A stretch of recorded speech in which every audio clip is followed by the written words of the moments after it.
Greetings. This is Doc Ock coming at you live and direct today from Black Facts Headquarters Central here in Kent, Ohio. That's right, I got my sun hat on today, as you can see. Yes, yes. Put a brand right over my eyes, and to no one's surprise, I can go where I like and not have to worry about the glare of the sun beaming down on my eyes. Yes. So, let's see, where did we leave off? Oh, yes, that's right. Let's not forget to do the needful. And first but foremost, if you're watching on Facebook, give us a like. If you're watching on YouTube, give us a thumbs up.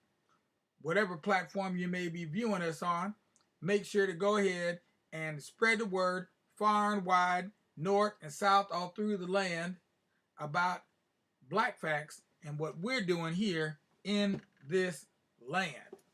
And in the meanwhile, we're going to go ahead and tell you another story about someone else who actually came before Garvey, but was he's an important part of the story as well. So before we get there, let's go ahead and read our words of wisdom today from the mind of Marcus Mosiah Garvey. Let's see what he has to offer us today, and then we'll move on to our reading for tonight.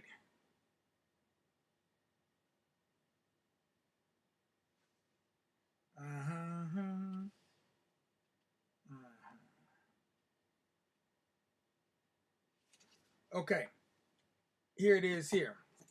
The only protection against injustice in man is power, physical, financial, and scientific.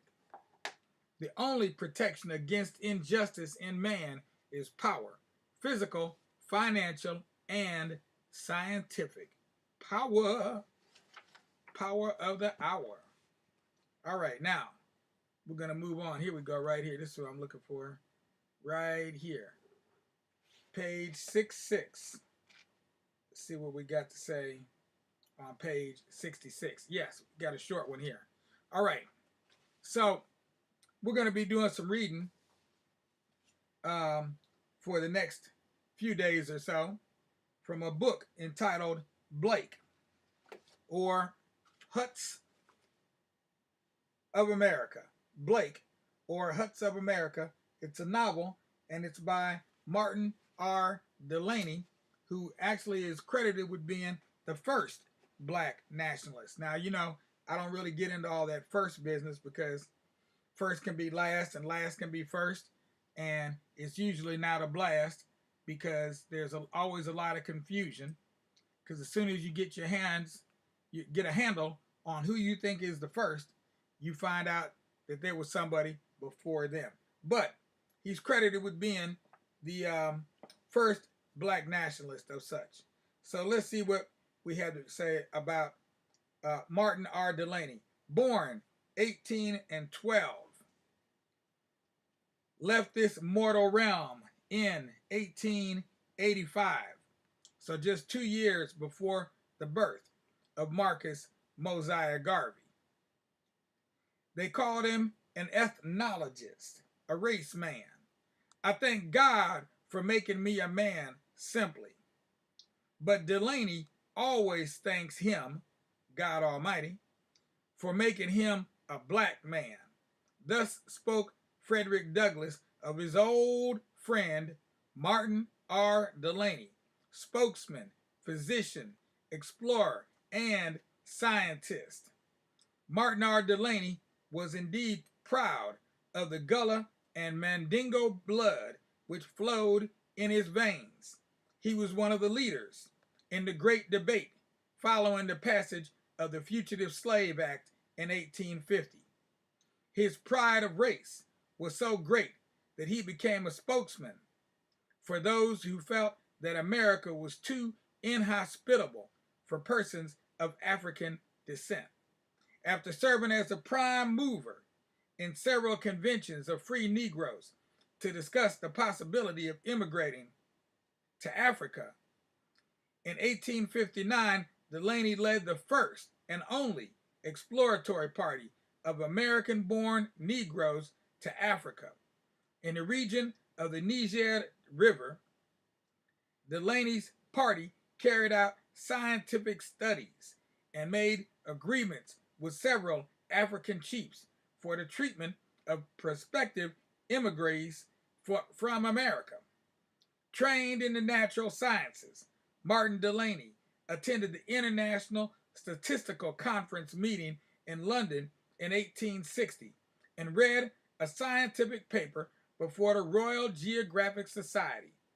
When Lord Brougham commented favorably on Delany's presence at the conference, several Southern delegates withdrew from it. Right, this is in London. Okay, so this is overseas. Even before the fugitive slave law was passed, Delany had already made a reputation as a writer and speaker on abolition and immigration, meaning leaving one country to go to another. He helped Frederick Douglass to edit the North Star from 1847 to 1849. He received his medical and scientific training at Harvard and practiced medicine in Chicago and in Canada. When not practicing medicine, he often traveled about the country speaking on abolition. Once in Ohio, he was almost fatally beaten by a mob, but continued to speak for the cause of freedom. Delany was a free-born native of Charleston, West Virginia, but spent his youth in Pennsylvania, where he was taken to be educated.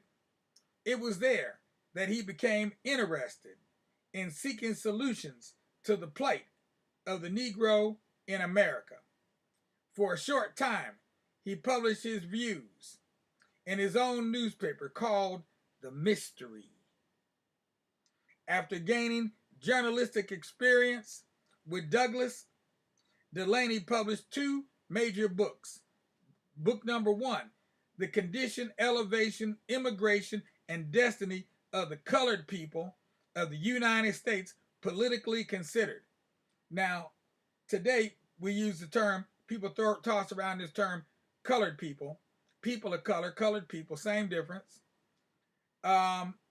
But they interpret it much differently.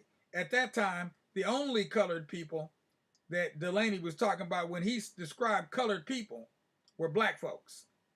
Okay? So you can interpret, so you read that colored people is the same as black folks or Negroes. And he published that in 1852. And his other book was The Principia of Ethnology, or The Origin of Races and Color, published in 1879.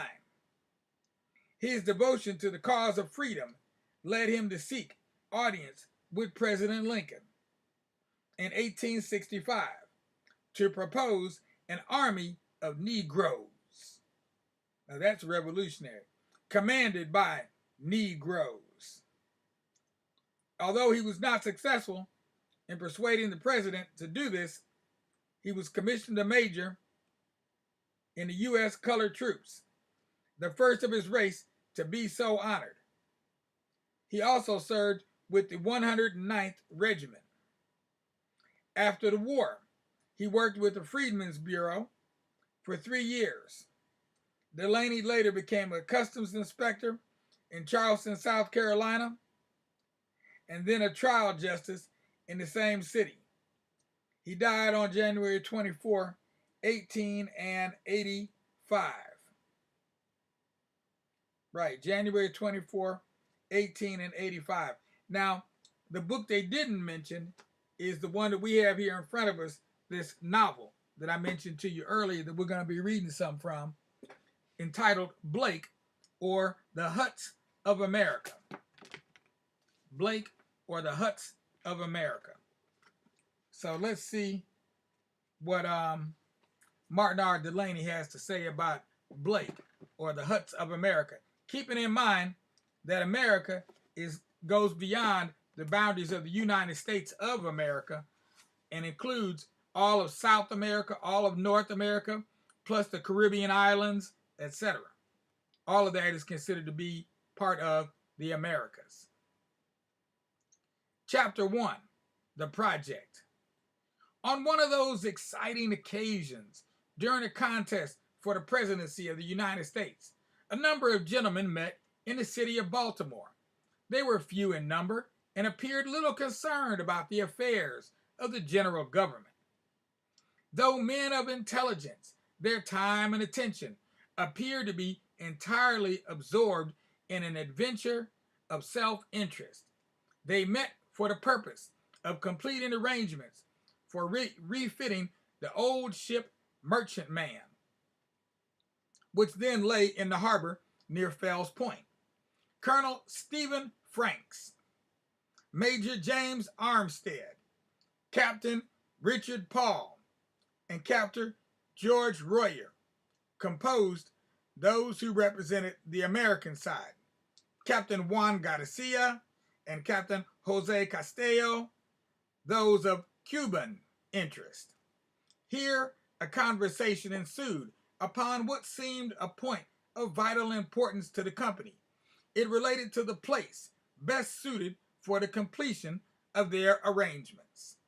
The Americans insisted on Baltimore as affording the greatest facilities, and having done more for the encouragement and protection of the trade than any other known place, whilst the Cubans on the other side urged their objections on the ground that the continual increase of liberal principles in the various political parties, which were fast ushering into existence, made the objection beyond a controversy. Now that's a mouthful right there.